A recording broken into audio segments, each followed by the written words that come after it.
The Houston Texans are easily the scariest defense in football right now, and obviously that's the reason why they're in the playoffs right now, about to play the Patriots on Saturday. And so I want to take a look at some of the reasons why this Texans defense is so good, why there should be some fear about their defense.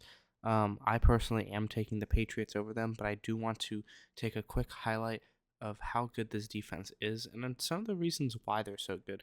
And I want to start actually with a play like this right here.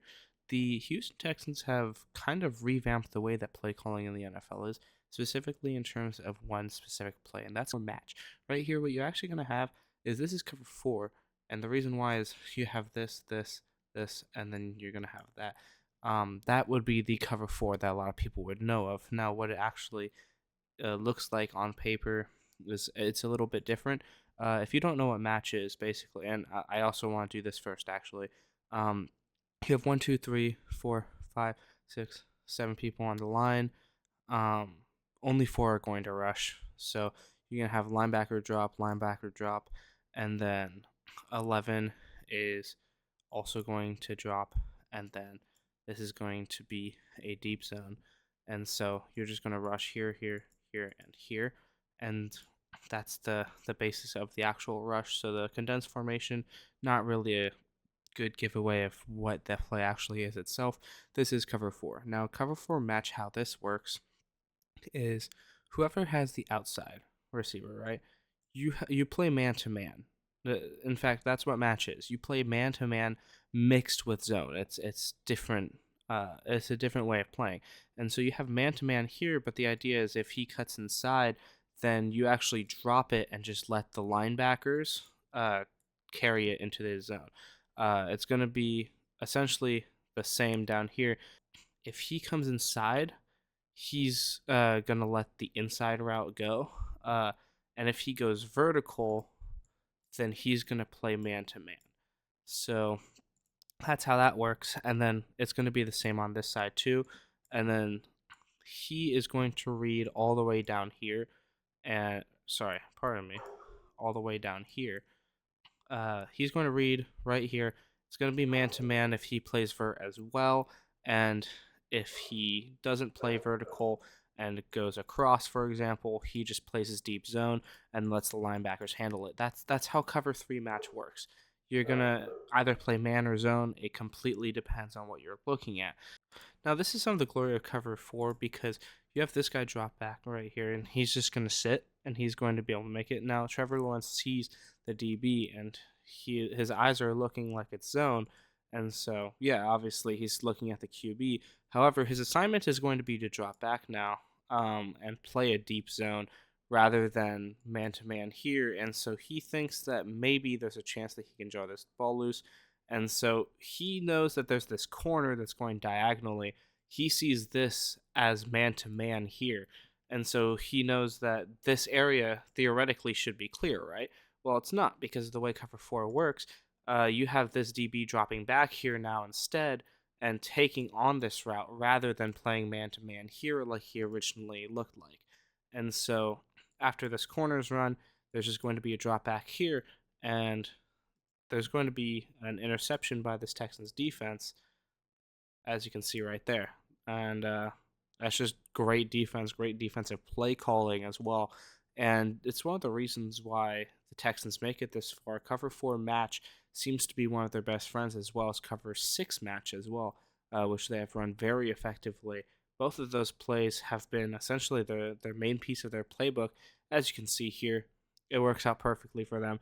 They ran this actually an entire drive against the Bucks as well, and it ended up working out pretty well. They won the game that way too. So clearly they're doing something right there, and that's one of the main reasons why they're the most fearsome team, because they have amazing athletes that can go ahead and play this, because you don't play match unless you're very confident in your athletes, both athletically and mentally, and they clearly are.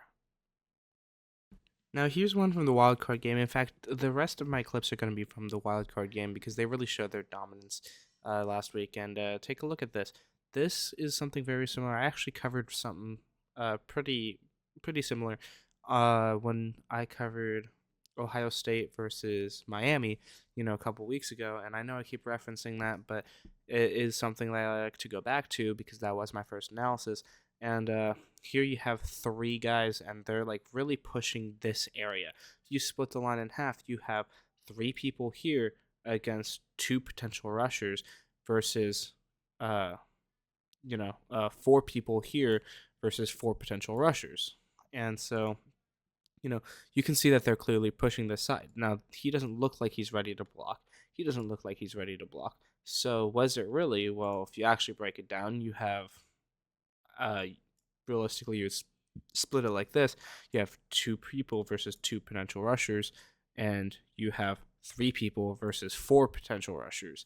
So, you're clearly overloading this side of the D line. Now, when you're going to overload that side, clearly there are going to be some slips, or your line's going to have to be able to fix to that very, very well, especially in the case of extra rushers.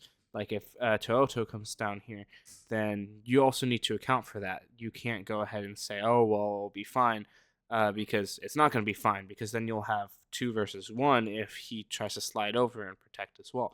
So what you're going to see here is just the D line absolutely dominate here because you do not have enough people protecting.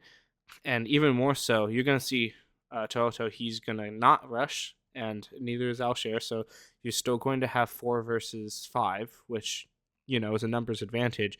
However, you're going to see right here, Danielle Hunter, he's going to go ahead and get some chip help and then cut inside, and then he's going to, go ahead and try and beat 76. And then you just have here, and then you have the choice of the double team. Now, one-on-one against a guard, as a defense, you like that look because you hope that he can go ahead and do something with this, either hit a move or even try and just pancake him to the ground, raw power, because the guard doesn't know exactly what to expect. Now, here is the key, though. One of the best young edge rushers in the league, Will Anderson, is right here, and he is one-on-one versus a tackle, and you always love to see that because if you're Will Anderson, obviously you're going to have a much easier time against one guy than two guys. It's simple math, and when he's one-on-one against a tackle, he can go ahead and make things happen very, very quickly, and he's just going to go ahead and do that right here. He's just going to hit a move, and one of the easiest skill moves of his life. And then you see 90 right here. He just brings 73 to the ground.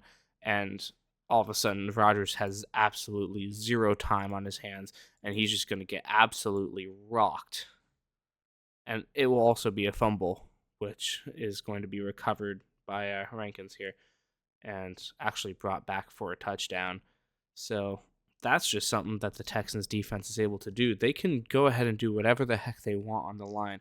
Once again, I want you to take a look at how this formation actually helped them a ton, forcing situations on the O line, making the guards slide over just in case of Alshare, and forcing a one-on-one on Anderson, who's going to be able to go ahead and make that critical sack. And obviously, maybe in hindsight, not so critical, but it is still a very, very big play and something that the Patriots O-line is definitely going to have to watch out for, especially considering Will Campbell let up 2 sacks last game, and you could argue 3 even were his fault overall. So, and then you're going to see a very similar clip next too. Now, confusion is key on the D line, specifically confusion against the offensive line, clearly. And here you have a very similar look to the last clip. You have 3 guys here, and then Will Anderson over here. And Daniel Hunter, he's going to just do an amazing job on this rep, you can see. And there's going to be so much confusion because 66 completely expects to block here, like 100%. And if he doesn't expect to block there, then he expects to block here. Well, he doesn't end up having to block anybody because you're going to see right here the tackle is just going to come around and try to rush through the opposite A gap instead, which leaves him just completely useless here. He doesn't know, he can't do anything. And it's very hard to read here. So what you're going to end up happening is 54 is going to be able to come inside and block here, and then the guard is going to go ahead and block this D tackle, And Danielle Hunter is just going to cut straight through here and make an insanely big play. And he's, going to cause the sack. It's going to be actually a fumble there and recovered by Pittsburgh. But it is still an absolutely insanely good play by Danielle Hunter here. As you can see, they actually end up reading very well right here. They're going to have Kenneth Gainwell come in to block for a second, just chip him, give a little more time.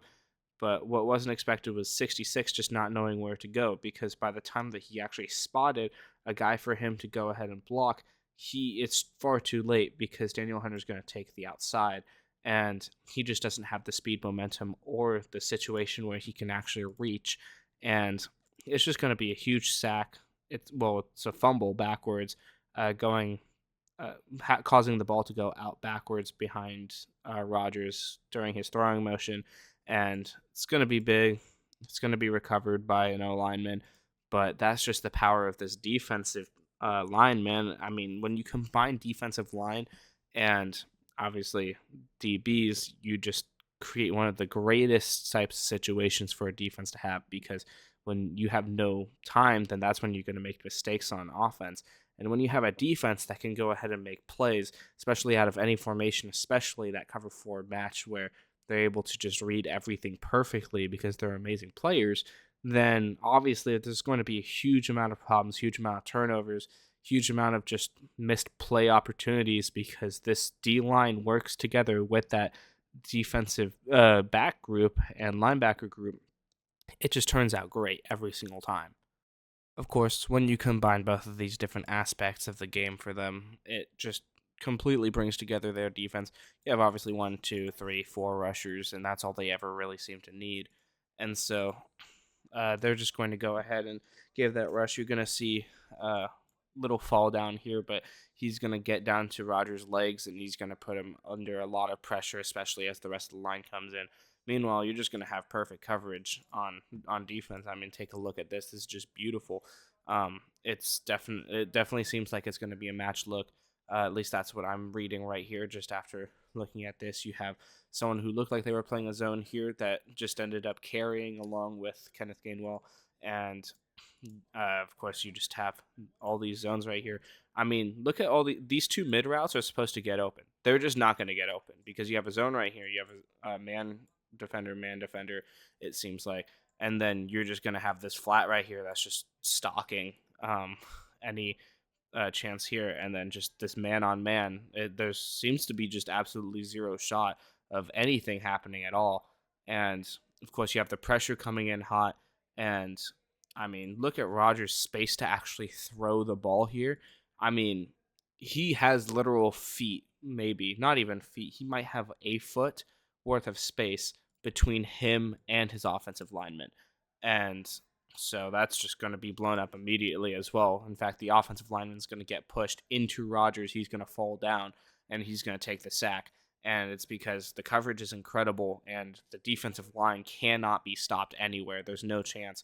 And so I'm still very interested to see how this Patriots game is going to go over, especially with the Patriots somehow being one of the most high-powered offenses in the league right now, and their defense being very good too. I do believe that the Patriots defense is better than the Texans offense is, but the question is, how are the offenses going to actually hold up against the defenses overall, and how is players like Drake May, Stephon Diggs, Travion Henderson, how are they going to go ahead and try and beat this Texans defense? We're going to wait and see this weekend.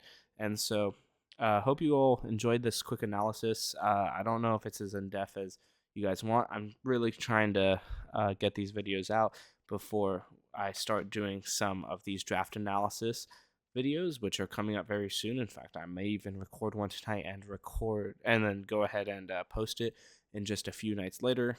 And so, yeah, that's what we've been up to. But still, going to be doing some playoff analysis videos as well. And hope you guys enjoyed this one.